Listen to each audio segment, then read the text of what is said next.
repay government money is a breach of the Constitution. South Sudan Vice President Riek Machar expected to arrive Juba next week as preparations for the formation of a transitional government continues. And at least 8 people killed in a suicide bomb attack at a hotel in the north-central Somali town of Garkayo. Bomber reportedly targeted local officials. This is Network Africa.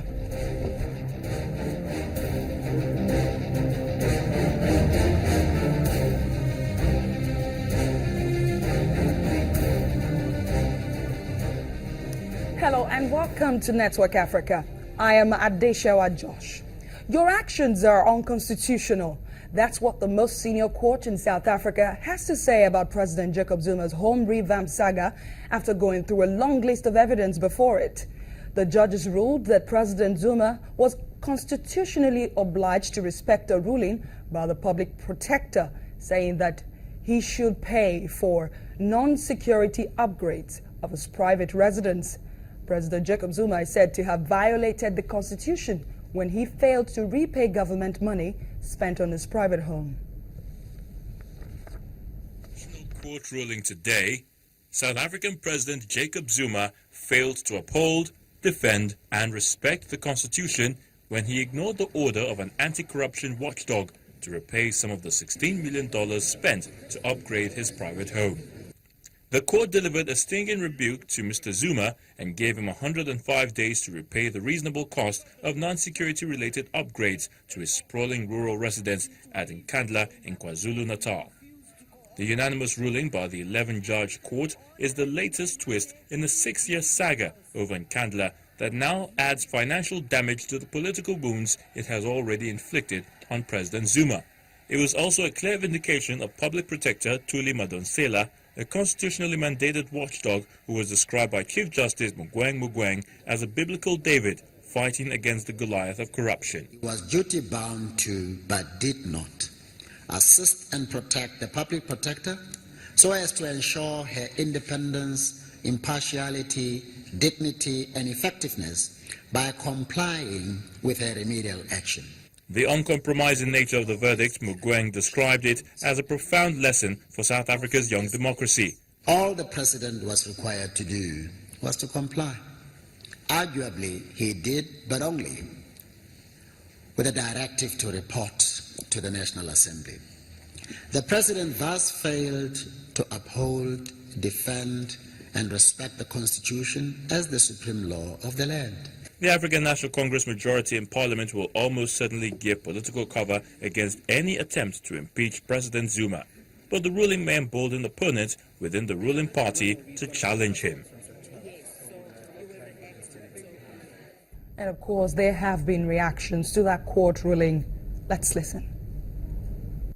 The president failed to protect the Constitution of the Republic.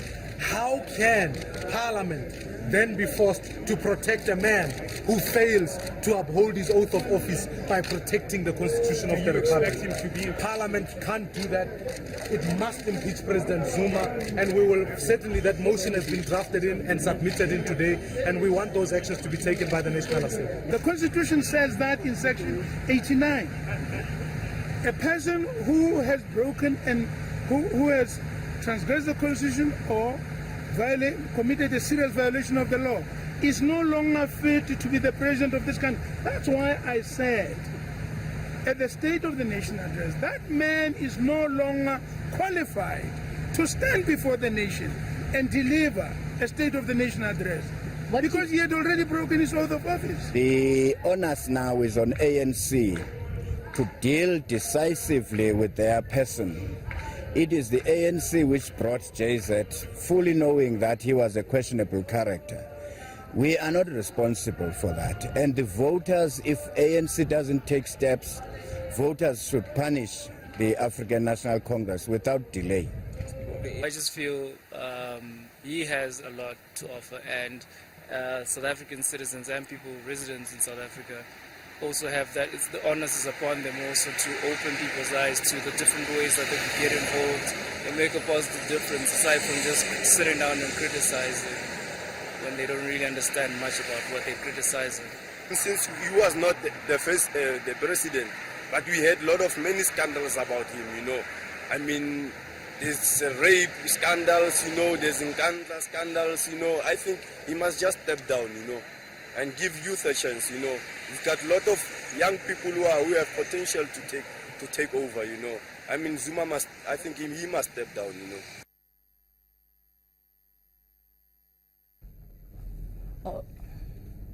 Oh, let's go now straight to Jonas Bob, where Channels TV Bureau Chief Betty Dibia is standing by. Thank you so much for joining us on Network Africa. Thanks so much, Adisha. So there's been this back and forth on this issue since it all started. The court finally rules that the action of President Jacob Zuma is indeed unconstitutional. Tell us how the judges arrived at this conclusion. You have been monitoring the court proceedings.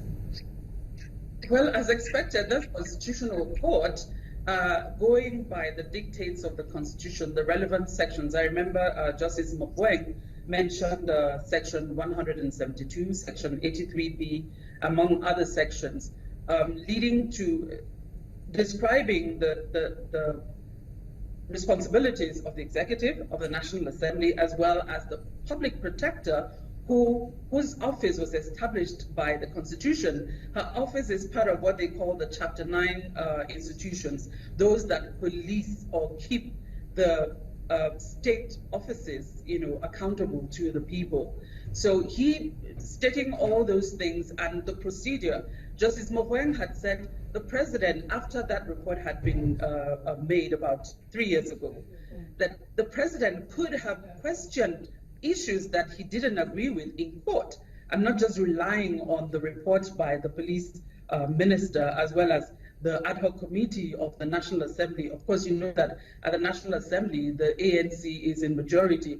So all those things, all those other investigations exonerated the president. So going by all those things, he was quite deliberate, as you heard in the last report.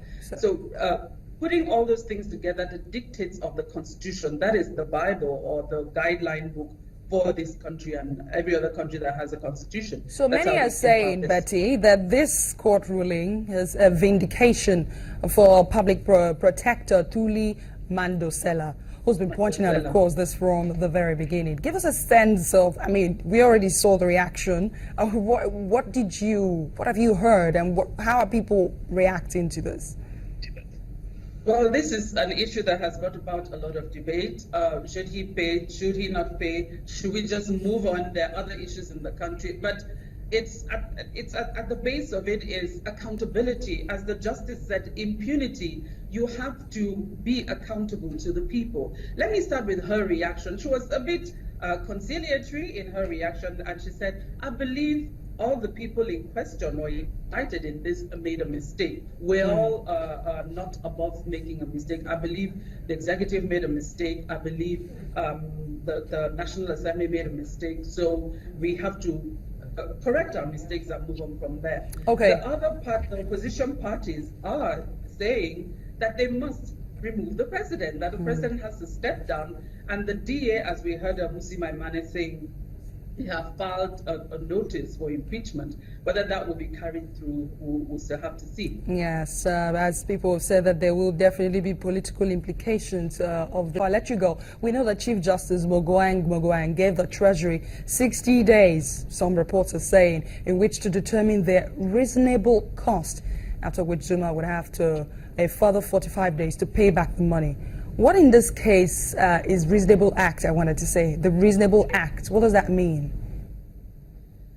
The part of the remedial actions that the public protector said that he must pay a reasonable percentage of the cost, you know, for the non-security aspects of the upgrade, like the chicken run, the water pool, or swimming pool that they call the fire pool, and the cattle kraal and the visitors center. So she said he must pay a reasonable percentage. Now, during her press conference today, she was saying, a guesstimate could be like 10 million rand out of the 246 million rand. That's about, the 10 million will be about 140 million naira. So he has to pay, but that will be determined. So this will mean they're going to find out that the National Treasury will have to look at their inflations or inflated contracts and stuff like that. We know that there's already a case by the Special Investigating Unit, looking at the architect who is concerned in this particular upgrade. So some of these issues are what they'll be looking at, and then they will determine what he should pay. Thank you so much, Channels TV Johannesburg Bureau Chief Betsy Divya there for us. Thank you. At least 8 people were killed this morning when a suicide bomber attacked a hotel in the north-central Somali town of Galkayo. A senior finance official in the region was among the dead. Report says that the suspected suicide bomber targeted the official before the blast. He put his arms around him as if in a hug and blew both of them up. The Islamist militant group Al-Shabaab, which frequently targets officials in its bid to overthrow the Western-backed Somali government, issued a statement taking responsibility for the attack. We're going to take a break on Network Africa. When we come back, UN's ambassador to the United Nations, others witness CAR President-elect's swearing-in ceremony in the nation's capital, Bangui. We have details in just a moment. Do stay with us.